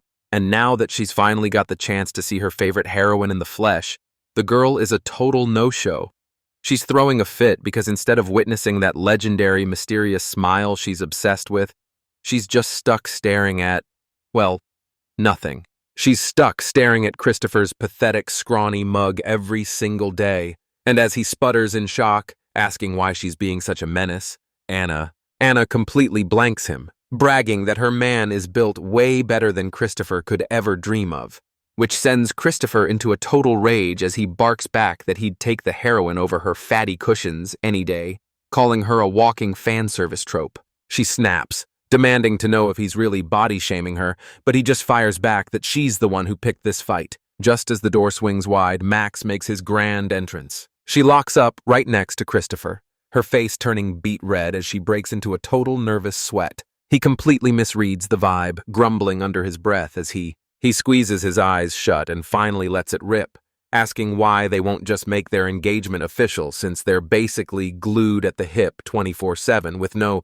They bolt out without a single word of explanation, leaving a baffled Mac to mutter about how bizarre they are, always glued at the hip but refusing to put a ring on it, even though back in the game, Christopher and Anna were way more than just potential fiancés.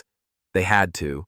They were busting their tails behind the scenes just to keep their distance, but obviously, Max was way too clueless to realize any of it. Rewinding a few hours, Max is just chilling in the academy garden when he spots Celeste looking totally spooked.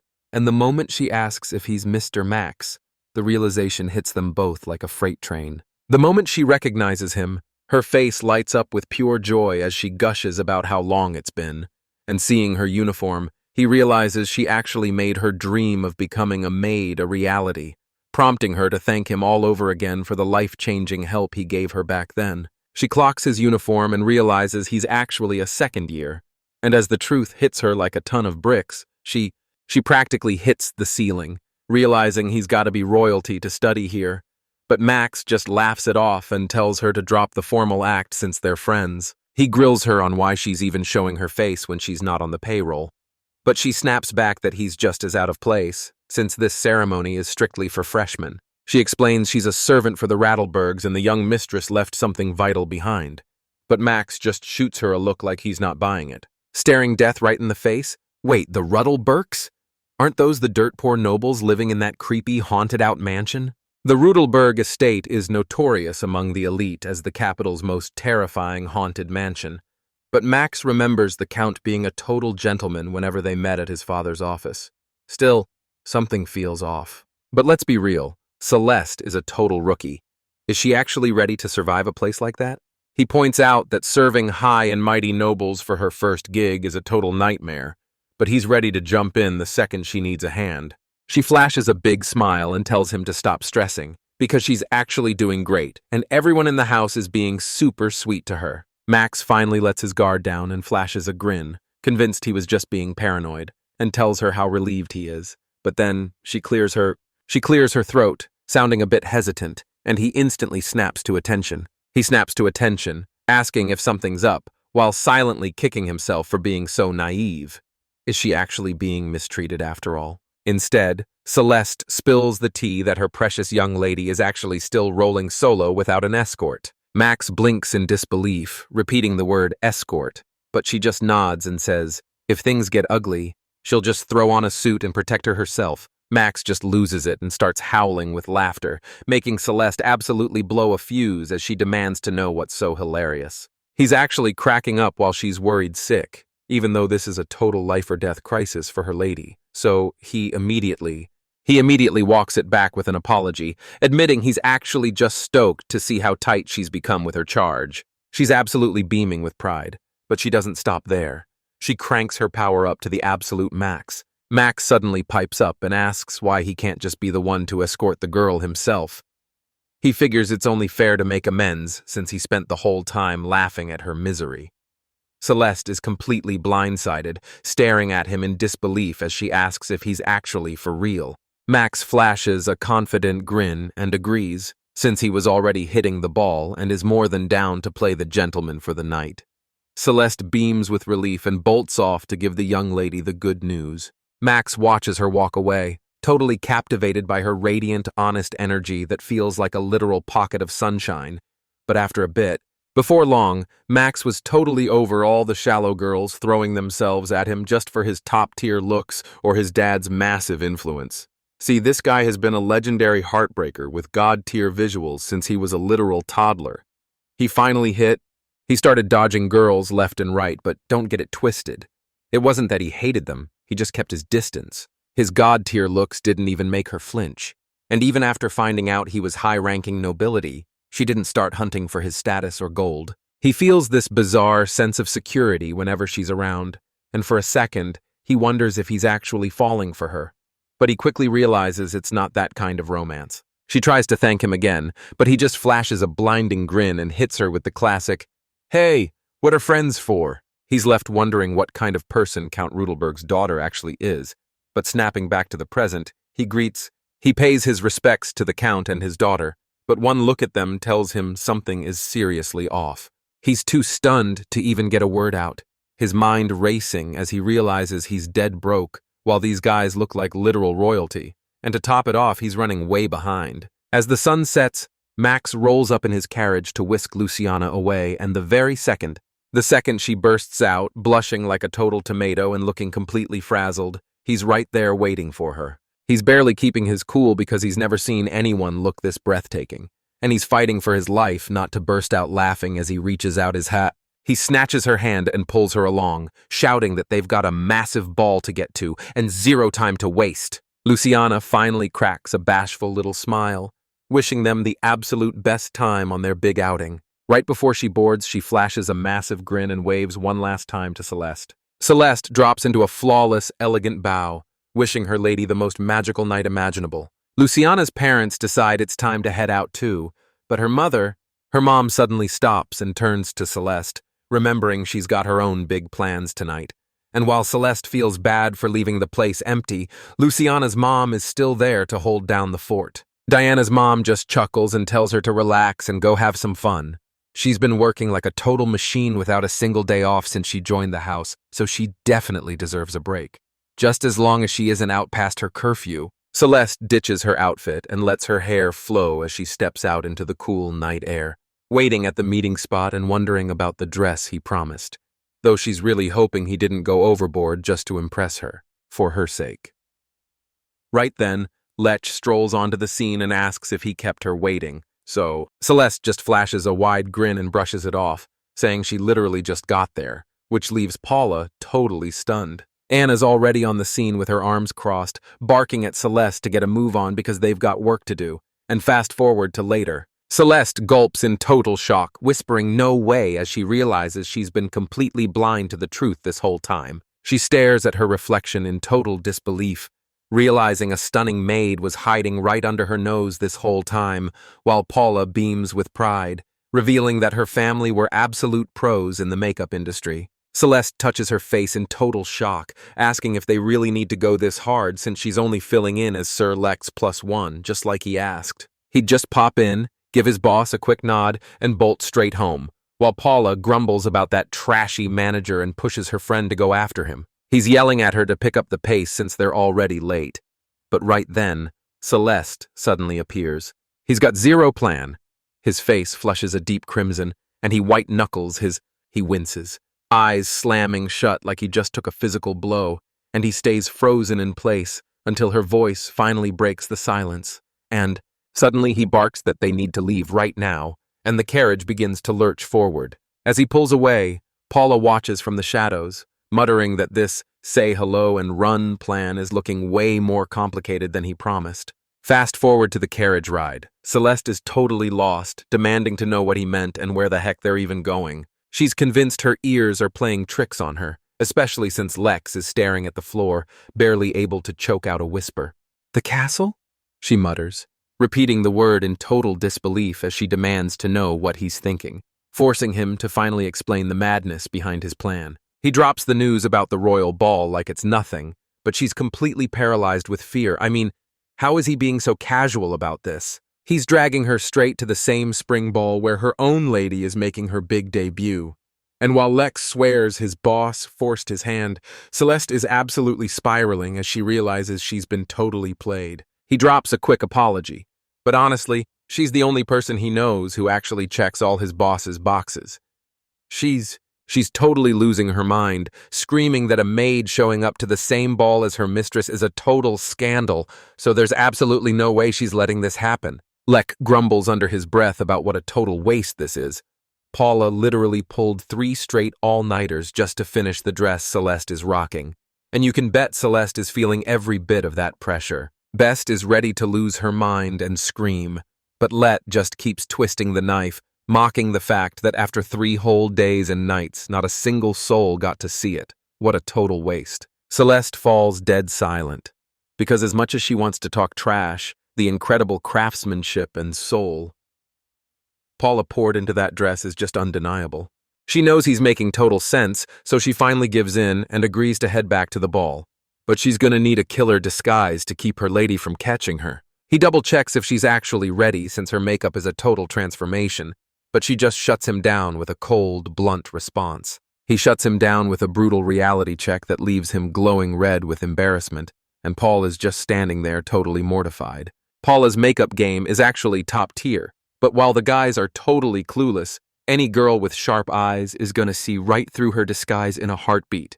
Plus, she grumbles that they wouldn't have been freaking out if he'd just been honest from the very start. He questions if that's really how it works, finally admitting he was terrified she'd just reject him, but then she speaks up and tells him. He nods, knowing she's exactly the type to pull a stunt like that, and then he admits that he mutters an apology as the realization hits him. Her black hair and eyes are so insanely rare that they're a total dead giveaway, and no amount of makeup is gonna hide her identity. Out of nowhere, Celeste snaps up from her seat, looming over a startled Lecht, who shrinks back as she stares him down with total resolve. His face goes full beet red as she leans in even further, getting so close they're practically touching. She leans in so close he literally forgets how to breathe, whispering that if he's dead set on dragging her to the royal palace, she's gonna have to steal his hair and eye color first. The king gives the signal, the spring ball is officially live, and those massive hall doors swing wide open. We're talking 3 sets of doors, each one more imposing than the last, with the grandest entrance usually strictly off-limits to anyone but the royal family and the top-tier elites. But since it's debut night, the rules go out the window, and those grand doors finally swing open for every noble in the room, from the highest lords to the lowest ranks. Anna and Christopher step through the massive doors, instantly commanding the entire room. Heads snap toward them as the hall explodes with cheers for the crown prince, who's looking absolutely regal in his formal fit. But standing right beside him is Lady Anna, and she's looking way more stunning than any of the rumors could have ever predicted. A group of girls nearby can't even look away. A clique of girls tracks her every step, and one of them leans in to spill a scandalous secret about Anna. Anna's grown up so much, it's honestly hard to believe she's still only 15. But then we see this other side. She realizes this girl is in a total league of her own, and honestly, feeling jealous is just a waste of time when the gap is this massive. Turns out the girl in the spotlight is none other than the legendary Scarlet Seductress herself. Everyone's dead certain she's destined for the throne, and Christopher Lee is right there in the middle of it all. He leans in and whispers to Anna that if the game's script is still in play, the heroine should be the grand finale. But since she's a no-show, Anna figures it'll just be some random noble girl taking the stage instead. Christopher mutters that if she's missing, the script is officially broken, and the entire future is about to go completely off the rails. Anna flashes a strained smile and tells him to hold his horses. The party is just getting started, and nobody realizes how deep this web of lies actually goes. She warns him to stay frosty because with no heroine to guide the plot, the script is officially off the rails, meaning absolutely anything could go down next. And then, suddenly, the announcer bellows the next name into the mic. Luciana Stern. Luciana strides forward, heart hammering, but she shakes off the jitters because Celeste already gave her the green light on her dancing and her elegant walk. Max is right there by her side, calling her name with a gentle smile, but the crowd picks up on a detail he's completely missing. The second she's spotted, the nasty rumors start flying. How did a girl like her even scrape together the cash for a gown that fancy? One noble girl is praying nobody lumps her in with them just because they share the same rank. If they had a shred of dignity, they would have just stayed home. You can even hear someone scoffing that they feel bad for the poor guy stuck being her date. This was his big shot to enter the high life, and he wasted it by bringing her along. Their words are like poison. The room goes dead silent as every mouth snaps shut the second they realize who's standing next to Luciana. It's the Chancellor's son. Anna's jaw hits the floor as she realizes Max is already destined to be the next Chancellor, just like his old man.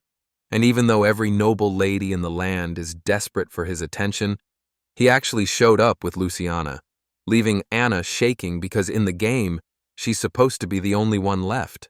In the original game, Max shows up solo, meets the heroine right here at this ball, and immediately shoots his shot by asking to escort her to the next event, leaving Christopher absolutely fuming because that traitor lied straight to his face about not having any female friends. The second Max and Luciana stride into the hall, a heavy, suffocating silence instantly chokes the entire room.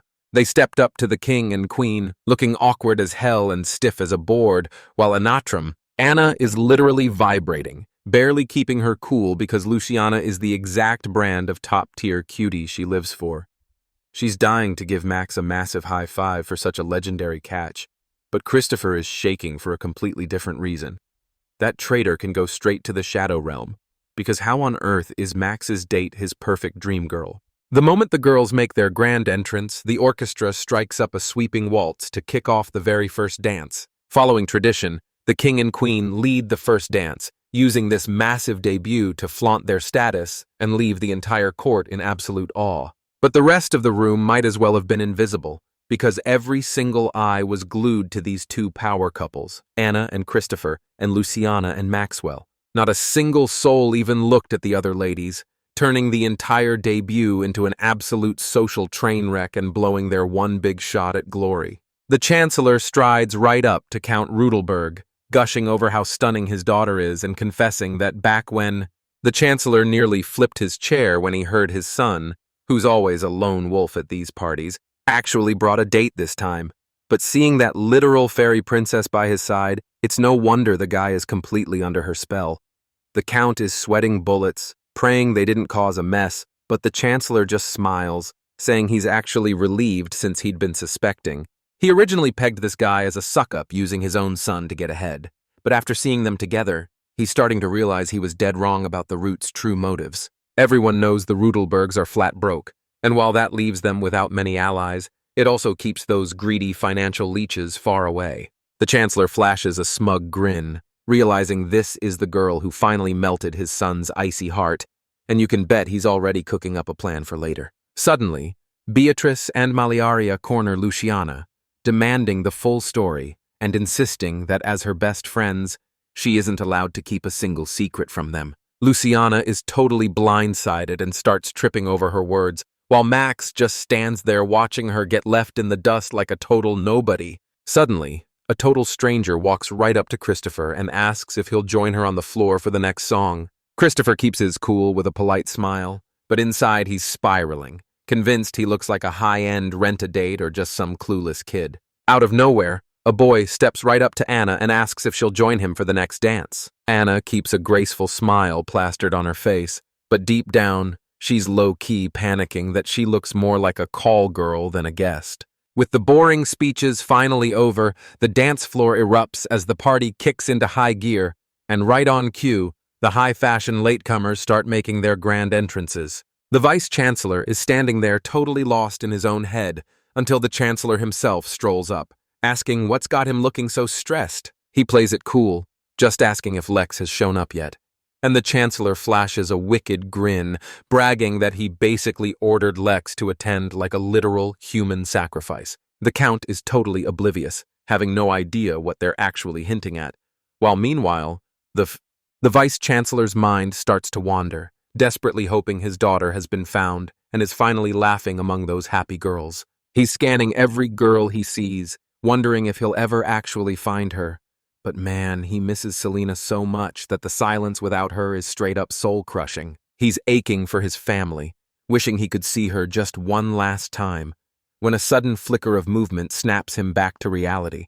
Her golden hair glows like a damn constellation, and she's rocking a dress so pure it could literally cleanse the world of its sins. She's drop-dead gorgeous, but there's this mysterious aura that makes her feel totally out of reach. But get this, Anna's rocking that lethal siren charm that pulls everyone in, but then you've got Lucia. Hannah's got this fairy-like charm that's so insanely sweet, you'd want to scoop her up and tuck her right into a teacup. It's a completely different level of beauty that hits everyone who sees her on a whole other frequency. Right then, a single thought flashes through everyone's minds at the exact same time.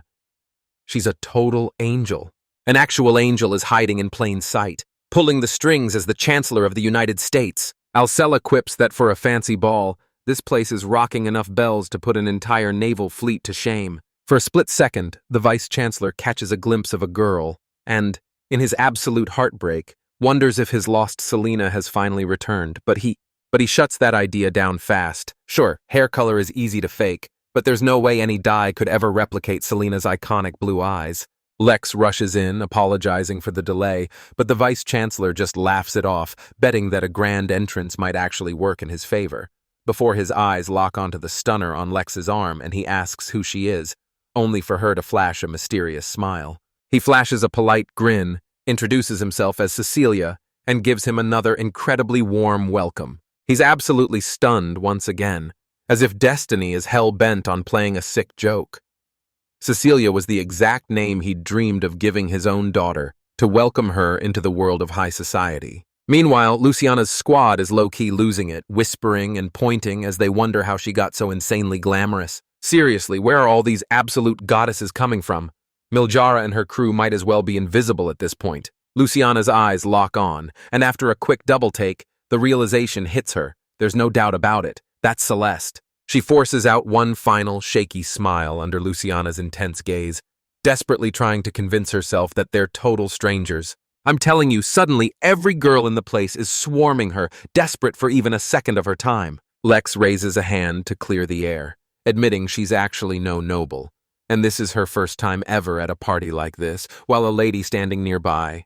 He starts roasting him, pointing out that the guy who never even shows his face, let alone with a date, suddenly brought along a girl he just met, making her wonder if Cecilia is actually someone special. As the crowd starts buzzing with nasty rumors, Lecht is internally fuming, reminded exactly why he hates these events. These women just can't stop their relentless gossiping. Celeste's aunt, Christiana, and Maxwell's mom, Homea, are lurking in the wings, watching the whole drama unfold. Lecht steals a glance at Cecilia and realizes she's built different. Even with those noble snobs throwing shade, she's standing her ground and hasn't lost her cool for a single second. Lecht was completely oblivious that behind Celeste's calm mask, her mind was a total disaster zone that had her absolutely shaken to the bone. It wasn't the rude girls in front that rattled her, but the soul-chilling glare from the woman standing right behind her. She could feel the pure killing intent radiating off her. She could practically feel the daggers Luciana was throwing her way, and man, that wasn't just a look. It was a full-blown death stare. Luciana's mom notices they're the same age and immediately tries to play matchmaker, pushing for the two of them to finally meet. Celeste's gut screams, "No way." The Countess might mean well, but this is a total disaster, and she's determined to find a loophole before everything goes up in flames. She whirls toward Lecht with her face glowing red, boldly asking him for a dance, and even the stoic Lecht is caught completely off guard. Even he's caught completely off guard by her sudden, fearless confidence. Celeste was desperately trying to save face, but her move just reeked of low-class desperation. Interrupting a noblewoman is already a disaster. But in this world, a woman asking a man to dance isn't just bold. It's considered straight-up trashy. He gives in, grabs her hand, and they shuffle away together in the most awkward silence imaginable. He struts onto the dance floor, and every girl watching is instantly hooked. The onlookers can't help but grin at the sight, and honestly, these two are so ridiculously precious that everyone just decides to give him a free pass. Christiana leans in and tells Max's mom they've just hit the absolute jackpot of entertainment right under their noses. Max's mom nods along, her eyes lighting up. She was just mourning her lost prey, only to realize a much bigger, better target was standing right in front of her the entire time.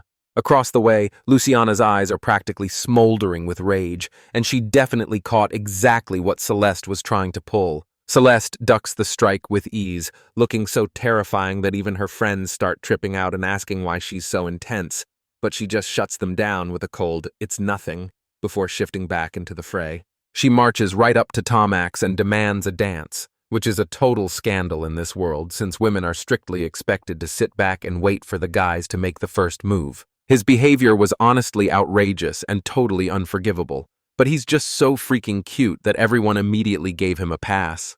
Luciana literally hauls Max onto the dance floor, locking both her hands onto him. Her friends are just standing there with their jaws on the floor, absolutely stunned that she finally had the guts to take charge like a total boss. One of them gets the feeling Luciana is about to pull a total power move, so he decides to hang back and watch the chaos unfold, and when the big day finally arrives, Celeste's mind is absolutely racing as she spins across the floor, and her only goal is to put some serious distance between her and that girl. The second this dance is over, she's planning to slip through the crowd and bolt straight for home, vanishing from this chaotic ball before anyone even realizes she's gone. But then she catches a glimpse of Isekai'D and realizes he's acting totally weird. He's standing there stiff as a statue, forcing her to lean in and whisper, "Wait, are you actually nervous?" Isekai'D plays it cool and denies being nervous, but inside he's a total wreck. I mean, his crush just dragged him onto the dance floor, and honestly, what guy wouldn't be sweating bullets in a spot like this? Then, like a lightning bolt of pure realization, it finally clicks.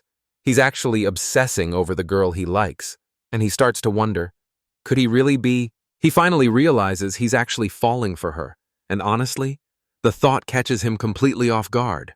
Not catches him completely off guard, leaving him blushing like crazy, and when Celeste sees him freeze up, she gives him a sweet smile and asks if he's just not into dancing. She tells him to quit stressing, promising it's a total piece of cake, as long as he sticks to the basics and just lets his body flow with the rhythm. She catches herself feeling like a total hypocrite after being such a strict drill sergeant with the young lady earlier.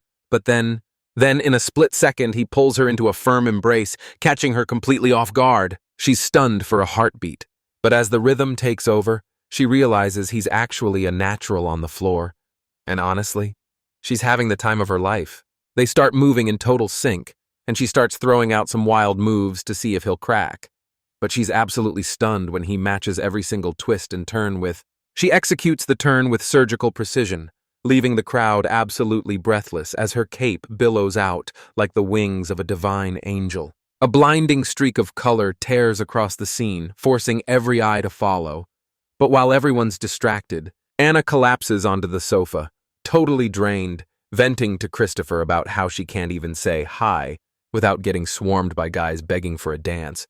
Meanwhile, Christopher watches another hopeful loser slide in, ruefully realizing he's dealing with the exact same nightmare. Isekai'D's just waiting for the right moment to ask her for a dance. But hey, he's not complaining about the endless swarm of girls practically begging to be his partner. Still, his eyes can't help but drift right back to her. He shoots her a bashful look and mumbles a quiet thanks for the dance, catching her so off guard that she lets out a startled little squeak. Stunned by his sudden kindness, she mumbles a quick goodbye and tries to make a break for it, but the announcer's voice suddenly booms across the ballroom, stopping her dead in her tracks. He roars to the crowd, asking if they're loving the show so far, then announces that for the next song, they're about to flip the script with something totally wild. The annual spring ball is finally kicking off with its same-sex couple dance, and now it's Celeste's turn. Celeste lets out a terrified squeak as a chill shoots down her spine, only to find Luciana standing impossibly close, whispering that she's ready for their dance. Christopher watches the couple, and it hits him. This is that legendary mini-event where the entire story branches out depending on which girl the heroine picks to dance with. Busting a move with their new academy crew skyrockets their friendship stats for some massive late-game support. But if they decide to dance with their rival, it actually cools the beef and makes those brutal encounters a total breeze. But their choice all comes down to their personal playstyle and exactly which story route they're aiming to conquer. Look, the bromance dances don't change the plot. but the girls are absolutely obsessed. He's caught in a trance, imagining a deep, soul-piercing stare with Max, until Anna catches him and starts smirking like a menace. He shuts her down instantly, refusing to utter another single word. I'm calling it here. That sweet dance is the last bit of happiness they'll taste before the night takes a total nosedive into chaos. The second that final note fades out, they're getting slammed right into the next insane challenge. They've spent a lifetime prepping for this, but with their heroine MIA, the only person who could have settled this peacefully is officially out of the picture. If they aren't careful, this whole thing is going to turn into a total bloodbath, so Anna knows she's got to stay absolutely locked in. She freezes dead in her tracks the moment Christopher calls her out, asking why on earth she's skipping around like a giddy schoolgirl. Anna's basically losing her mind because she just can't help herself. She's finally getting her big shot to ask the adorable Luciana for a dance. You already know this is going to be the absolute peak of her entire night. Meanwhile, we've got these two clueless losers who completely botched the schedule and have zero idea the dance is already in full swing. The spring ball is supposed to be the ultimate stage for these Royal Academy freshmen to flex and mingle, but there's a catch. This year, it's a same-sex dance. But even in a sea of shimmering gowns and elite faces, one duo is stealing the show, especially that other girl. The rest of the girls are absolutely mesmerized, realizing that while Luciana and Celeste are total powerhouses on their own, their chemistry together is just straight-up legendary. They're bound to nail it. Even with the roles flipped, they've been perfecting this exact routine together for as long as they can remember. But even then, Celeste is convinced the young lady has never actually pulled off a male role before. Talk about a total hypocrite. She just caught her red-handed doing the exact same thing she warned her against only a day ago. She's leading with such calculated precision that she's leaving absolutely zero room for error. Man, this girl seriously knows what she's doing. She's taking the lead like an absolute pro. She's straight up devouring every single lesson like a sponge. And check it out. Luciana actually looks like she's having the time of her life, which is wild because just a heartbeat ago she was desperate to make a run for it. Ariana's having way too much fun to stay mad, so she decides to just lose herself in the rhythm and own the dance floor, right until everything takes a turn. Out of nowhere, a flash of light so intense it's practically blinding swallows the entire scene, and before anyone can even figure out where it's coming from, a jagged rip. Panic starts to ripple through the crowd as the vibe completely shifts. Luciana clocks the disaster instantly and shoots Celeste a death glare, desperate to shut it down before things spiral. But Celeste is totally zoned out, completely oblivious to the fact that her own raw magic is leaking out and putting on this insane light show. Luciana slams her sharp heel right into Celeste's foot, leaving her gasping in total shock. The girl bolts upright, completely blindsided by what's happening. She shrieks, demanding to know what the heck she thinks she's doing. She fumes that trampling your dance partner is the ultimate social sin. Luciana snaps back, warning her that if she doesn't pipe down, her next kick is going to land somewhere way more painful. She gestures for her to check out the chaos around them as they keep tearing up the dance floor.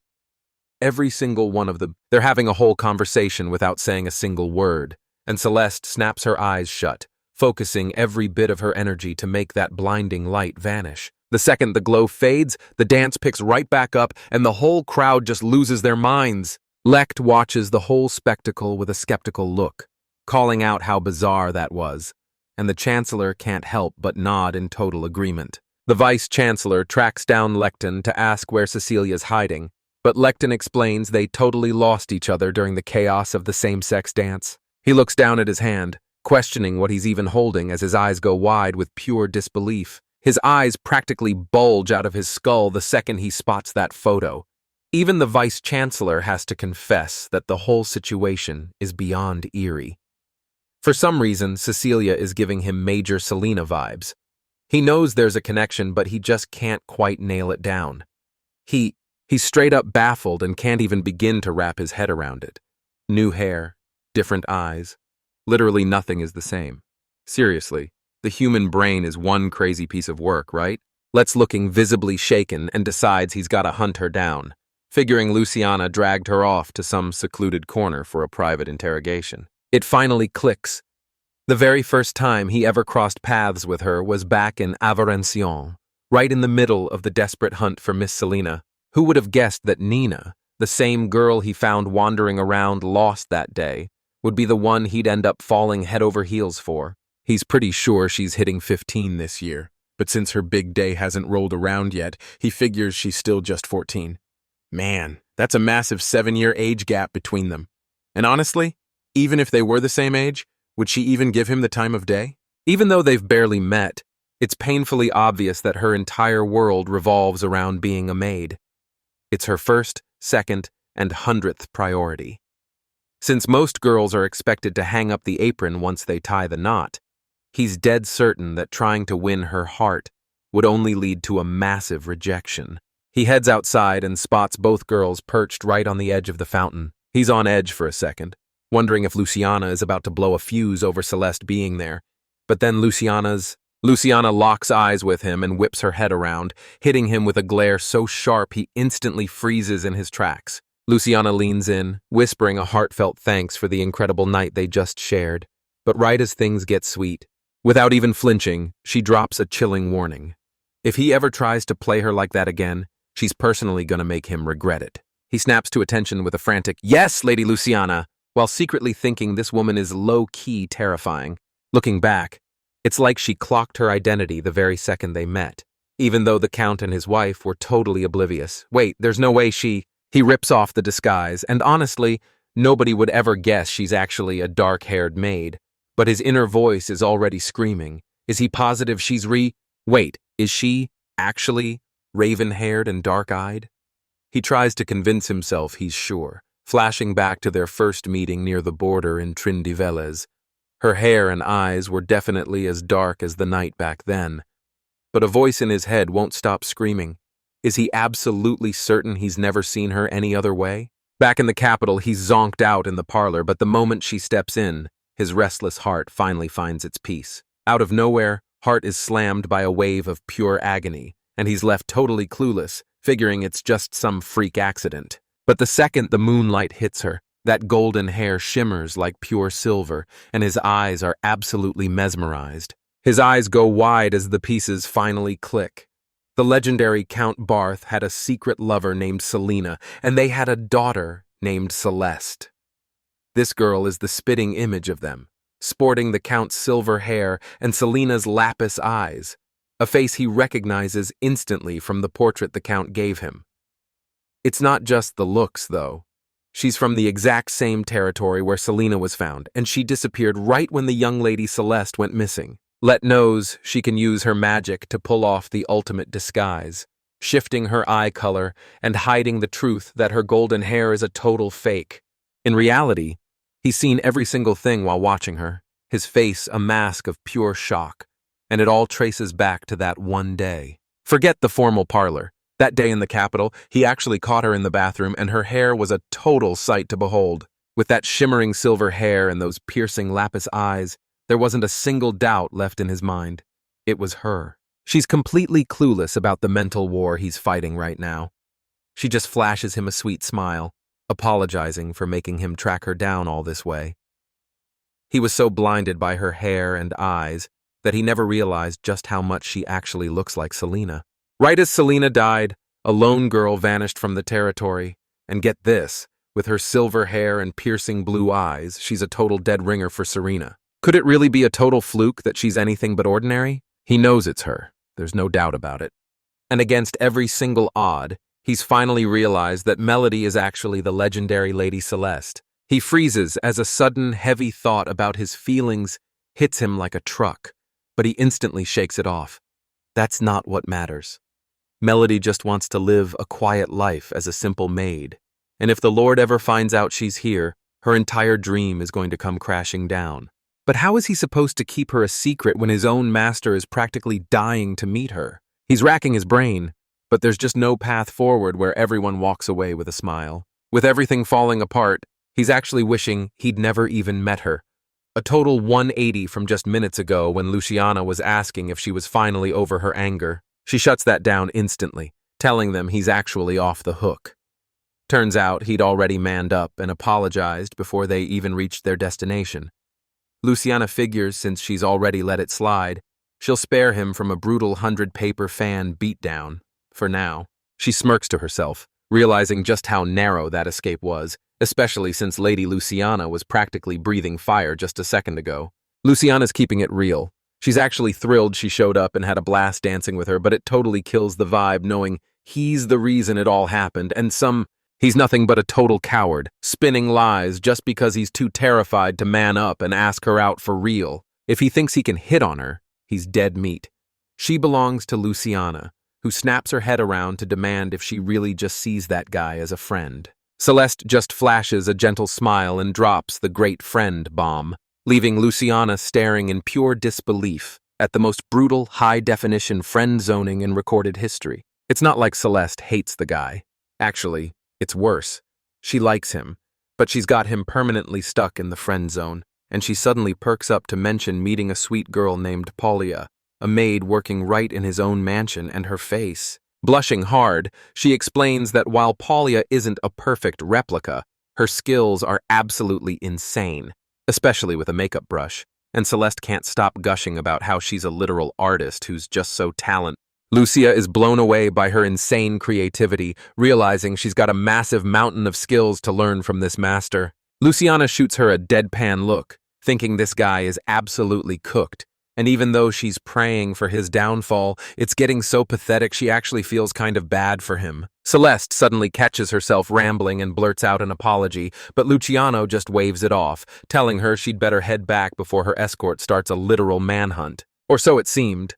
Celeste instantly dives in, yanking and smoothing Luciana's dress into place before finally letting her go. She's not taking any chances, demanding to triple-check every single spell before they move a muscle. Luciana's skeptical about that protection charm, but Celeste swears she's got her back, and right as Luciana heads out, but Celeste freezes, her eyes darting around the room with a sinking feeling that she could have sworn someone was burning a hole through her with a deadly glare, but when she whipped around, the place was a total ghost town. She rushes to catch up with Luciana, politely asking for just one more second to cast a final protective spell.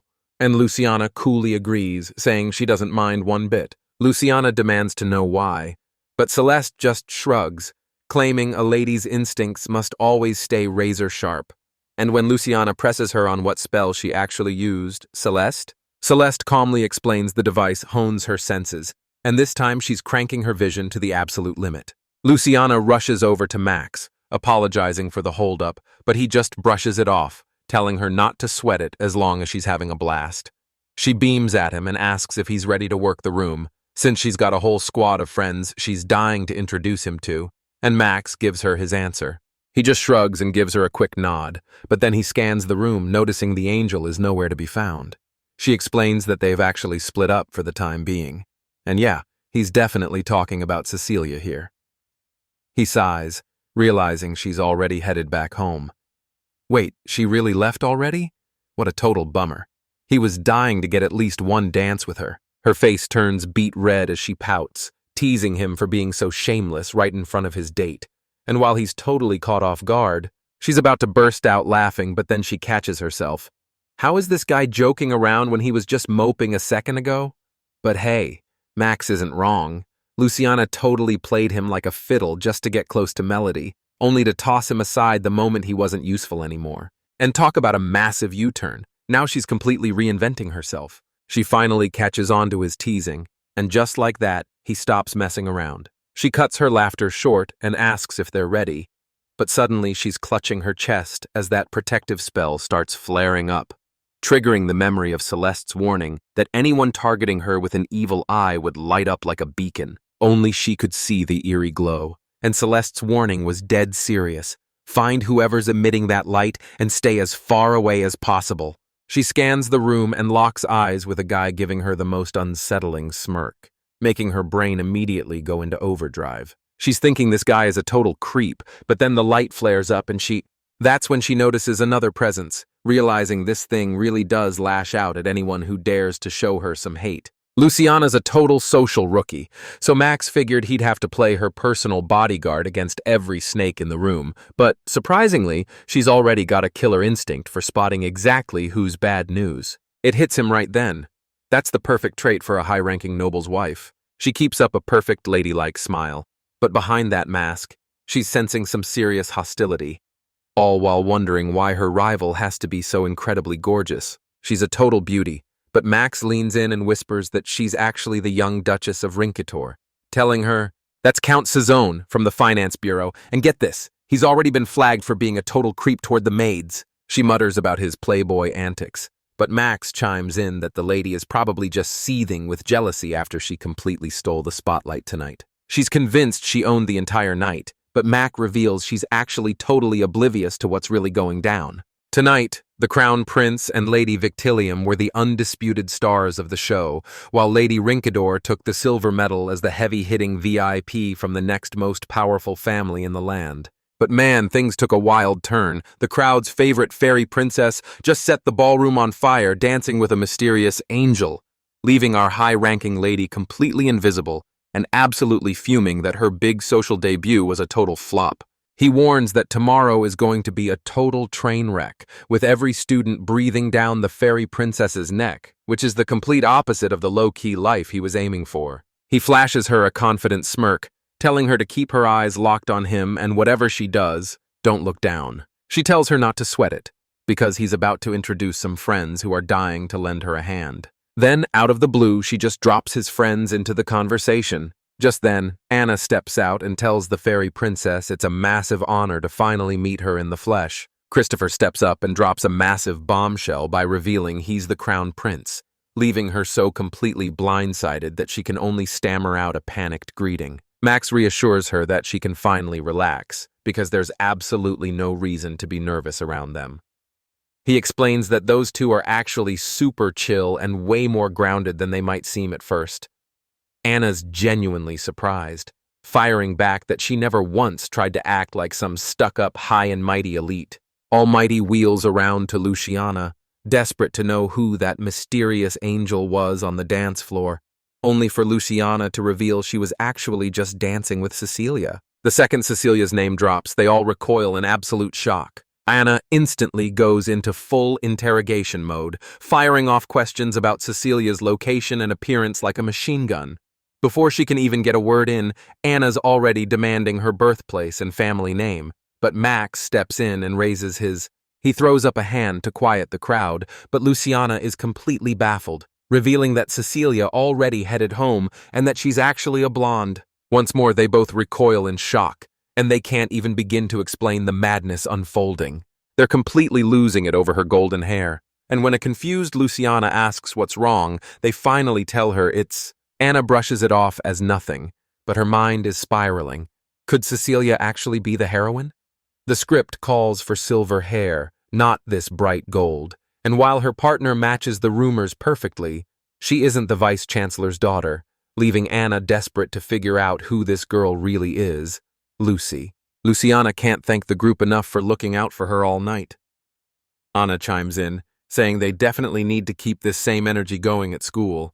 And Max just stands there, beaming with a massive grin on his face. He flashes a grin, bragging about how they've become instant besties and suggesting he give it another shot, while the prince smoothly replies that he's down, as long as the prime minister gives the green light. Luciana's heart sinks as she realizes that even after all that chaos, he's still a total no-show. What a massive jerk. According to the script, an assassin should have come crashing through that window to kick off the Spring Ball massacre. But right now, it's dead silent, dead. After a disaster like this, they're gonna have to scrap their entire future and start back at square one. Luciana's face goes completely pale as the terrifying truth about Celeste finally hits her. That final spell starts freaking out, pulsing with a blinding light as it flares up with insane intensity. It's plummeting from the sky with lethal force, and in that split second, she flashes back to. Celeste's warning rings in her head. Any bloodlust aimed at the people nearby could easily be mistaken for a direct threat to her. Right then, an assassin dives from the chandelier, sword raised high for a lethal strike. But in that heartbeat, she realizes the blade isn't actually coming for her. Seeing the attack aimed right at her friend, she lunges forward, shoves them out of harm's way, and tanks the hit herself before crashing to the floor. The entire ballroom goes dead silent as a wave of pure shock hits the crowd. Everyone's eyes are glued to Anna. Anna stares at Luciana in pure shock, sickened that she'd actually let things spiral this far out of control. That's a wrap for today, so if you enjoyed the ride, hit that like button and subscribe for more. Drop a comment below if you're hyped to see what happens in the next part.